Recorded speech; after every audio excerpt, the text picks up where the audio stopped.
ان کے مقامات تو کچھ اور، لیکن حتیٰ ان کے جو چاہنے والے ہیں، چند مثالیں دینا چاہتا ہوں میں، ہمیشہ حضرت مالک اشتر کی مثال ضرور دیتا ہوں۔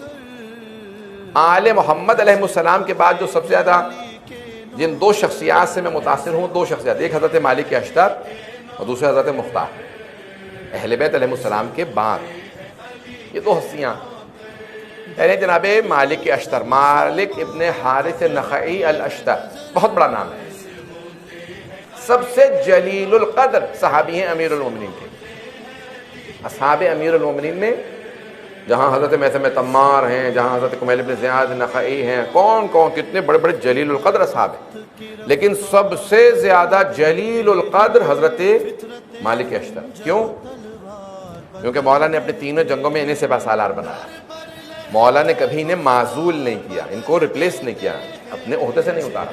باقی جتنے بھی بڑے بڑے لوگ ہیں سب کو عہدوں سے معزول کیا۔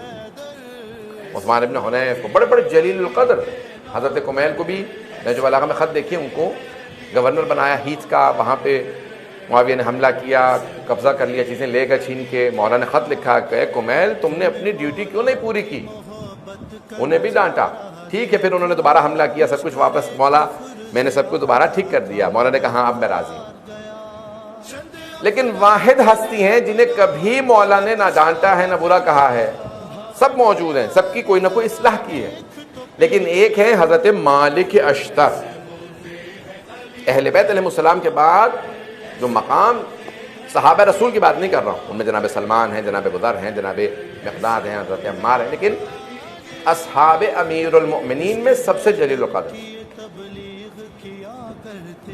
دو جملے پیش کرنا چاہوں گا ان کی فضیلت کے، اس کے بعد جو میں پیش کرنا چاہ رہا ہوں میرے موضوع سے متعلق عاجزی اگر پیش کر پایا۔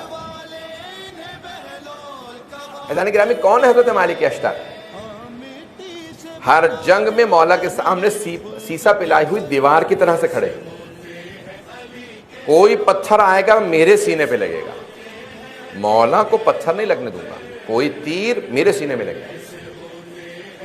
جہاں مولا کا پسینہ گرتا تھا وہ کہتے تھے میں خون بہا دوں گا، مولا کا پسینہ گرنے نہیں دوں گا۔ عاشق امیر المومنین، بے انتہا چاہنے والے۔ مولا نے ان سے متعلق ایک جملہ کہا ہے، نہج البلاغہ ذرا اٹھا کے دیکھیے گا، کلمات قصار، تین حصے ہیں نا، خطبات مکتوب اور کلمات قصار۔ پہلے خطبے ہیں مولا کے، خط ہیں، اور تیسرا حصہ مختصر سینگ، شارٹ سینگز، کلمات قصار۔ ان کلمات قصار میں حضرت مالک اشتر سے متعلق 480 480 ہیں، ان میں ایک حضرت مالک اشتر سے متعلق۔ مولا فرماتے ہیں اللہ اللہ مالک، مولا جب بہت زیادہ تعریف کرنے لگتے تو کہتے ہیں اللہ اللہ فیکم القرآن، تمہارے درمیان قرآن کی عظمت کو سمجھو۔ اللہ اللہ، پہلے 2 مرتبہ اللہ کا نام لیں گے، پھر اللہ اللہ فیکم الایتام، تمہارے درمیان یتیموں کو کبھی بھی حقیر نہ سمجھنا، انہیں عزت دینا، احترام دینا۔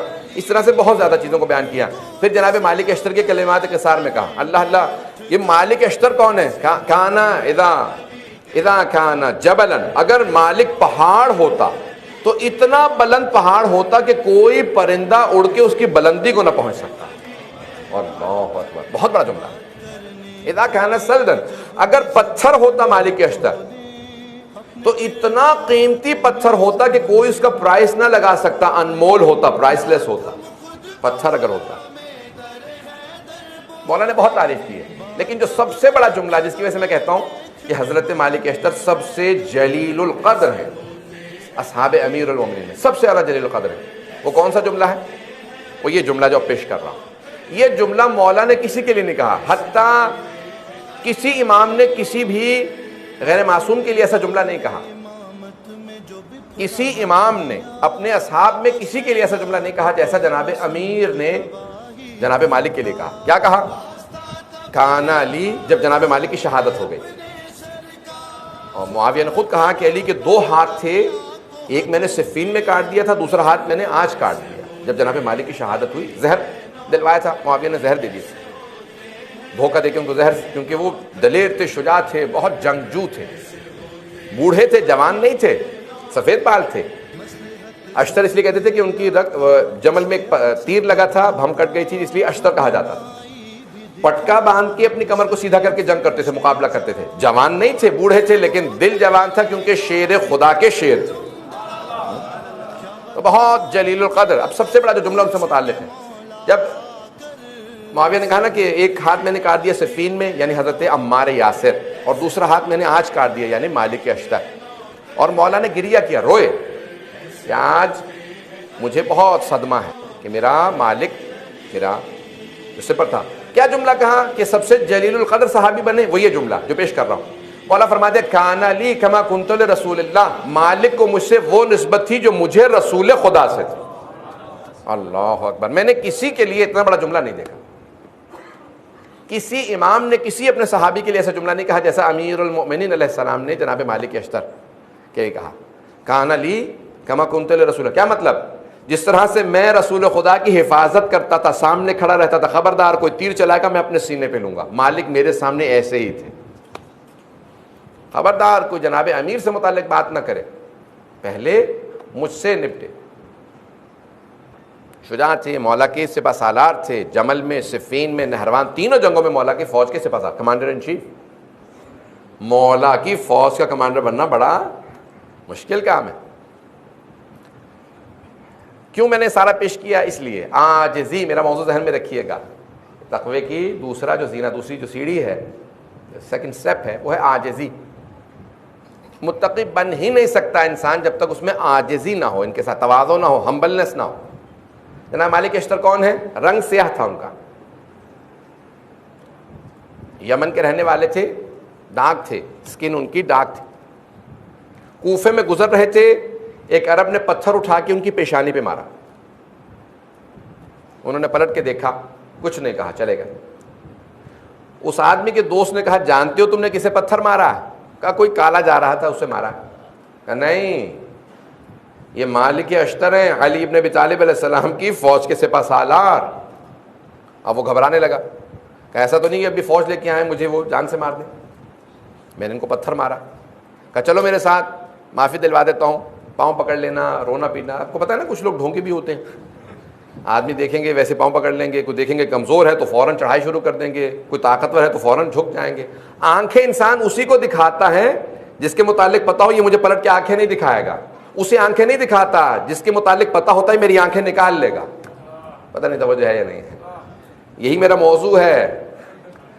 عاجزی یہ نہیں ہے کہ انسان اس کے سامنے اکڑ جائے کہ جو تھوڑا سا بھی کمزور نظر آئے، اور اس کے سامنے جھک جائے جو مضبوط نظر آئے. نہیں، تقویٰ یہ ہے کہ انسان تواضع سے پیش آئے، اپنے سے کمزور کو بھی، اپنے سے کمزور کے سامنے، زوجہ کے سامنے بھی خاموشی سے آرام سے بات کرے، بچوں کے سامنے بھی. آج کل تو زوجہ ماشاءاللہ بہت طاقتور ہوتی ہیں. میں ویسے ہی بات کر رہا ہوں، یعنی کہ اگر ظلم کسی پہ بھی جائز نہیں، کسی پہ بھی ظلم جائز نہیں. حتیٰ سب سے جو نچلا درجہ ہے ظلم کا، کسی کو غصے سے آنکھ نکال کے دیکھنا. آنکھ نکال کے انسان اسی کو دیکھتا ہے جو کمزور ہوتا ہے. تو اب ایک مرتبہ چلے کہ آؤ میں معافی دلواتا ہوں. دوڑنے لگے، پوچھا اس سے پوچھا مالک کو دیکھا ہے؟ کہ کون مالک؟ مالک اشتر، ابھی یہاں سے گزرے ہیں، یہ عام پہنا تھا، لباس پہن رکھا ہے، سیاہ رنگ ہے، پتھر ان کی پیشانی سے خون بہ رہا تھا. ہاں اس طرف گئے، ادھر گئے ادھر گئے، پوچھتے پاچھتے دیکھا کہ بھی مسجد کے باہر ان کے جوتے رکھے. کہ رک جاؤ، لگتا ہے مسجد میں گئے، مسجد کوفہ. انتظار کر رہے تھے، جیسے باہر آئے یہ آدمی پاؤں میں گر گیا. مجھے معاف کر دیں، مجھے پتہ نہیں تھا آپ کون ہیں، میں نے آپ کو غلطی سے پتھر مار دیا. تو جناب مالک اشتر نے کہا میں ابھی ابھی خدا کی بارگاہ میں 2 رکعت نماز پڑھ کے تیرے لیے توبہ کر کے آیا. پروردگارہ اسے معاف کر دے، یہ جانتا نہیں کہ میں کون. نہیں پہنچا سکتا. وہ جو کہہ رہا تھا مجھے معاف کر دے، میں آپ کو جانتا نہیں تھا آپ کون ہیں، وہ دنیاوی عہدے کی بات کر رہا تھا، وہ دنیاوی ورلڈلی ان کی پوزیشن کی بات کر رہا تھا کہ آپ کمانڈر ان چیف ہیں، فوج کے سپہ سالار ہیں. میں نہیں جانتا تھا. جناب مالک اشتر اپنی آخرت کی عہدے اور منزلت کی بات کر رہے تھے. پروردگارہ اسے معاف کر دے، یہ جانتا نہیں میں کون. جو علی سے اتنا قریب ہو، سوچو خدا سے کتنا قریب ہو. خدا کا مقرب ہے جو ائمہ اہل بیت علیہ السلام کے قریب ہے. عاجزی انسان کو ترقی